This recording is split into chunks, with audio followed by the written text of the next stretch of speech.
It's my pleasure to welcome you to the program, The Gavel. I'm Lanre Lasese. Now, the 2016 budget continues to take center stage in the National Assembly as federal lawmakers again adjourned plenary to allow the various committees concentrate on their meetings with the different ministries, departments, and agencies. Yes, some ministries are still yet to defend their budget, but some ministries were before the National Assembly committees this week to do their own part.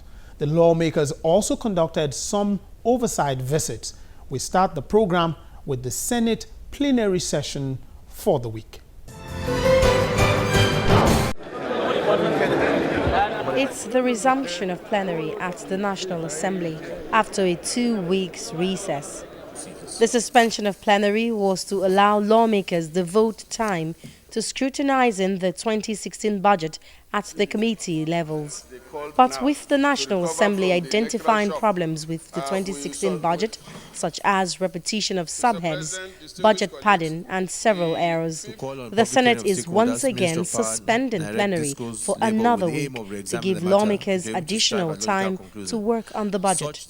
From the interim report that the Chairman of Appropriation has done an earlier discussion addressing the problems and anomalies they receive from the different committees and complaints, if we all agree, I'll put question that we extend 1 more week to allow the committees to engage with the MDAs, correct any areas that needs correction, so that we ensure that the document we're dealing with is as accurate as possible and truly represent the wish of the people.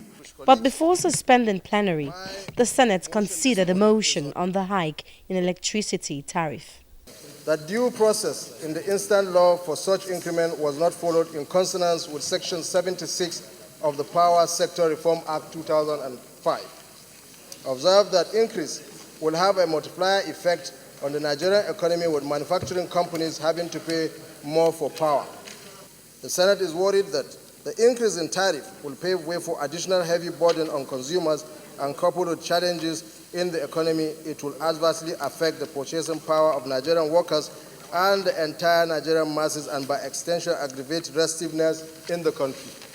Other lawmakers joined in the debate. This tariff increase is ultra-wicked, it's unconscionable, as the heart of insensitivity.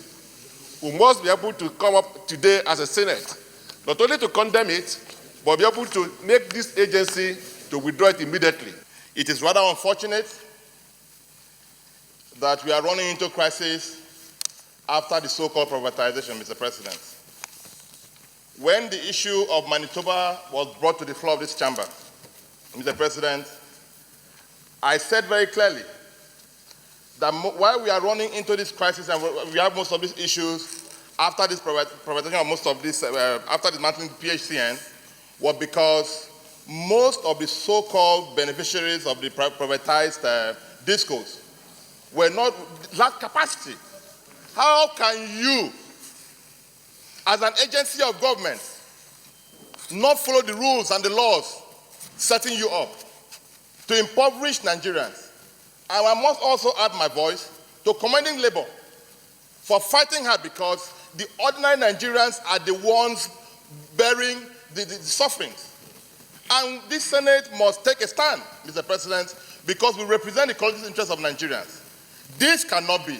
It is not possible. This increase in the tariff of electricity makes it the 4th time. 1, 2, 3, the 4th time that electricity tariff will be increased after the privatization of power. Mr. President, my colleagues, on these 4 occasions, the story has always been, we want to go into bulk metering. We want to improve electricity. This has continuously been the reason why there has been increase in the tariff 4 different times.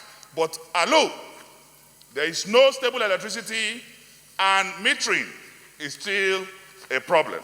We as a Senate must ask for the immediate reversal of the 40% increase in the tariff. Because there is an agreement and a memorandum of understanding that whenever there will be increase, there must be negotiation with stakeholders.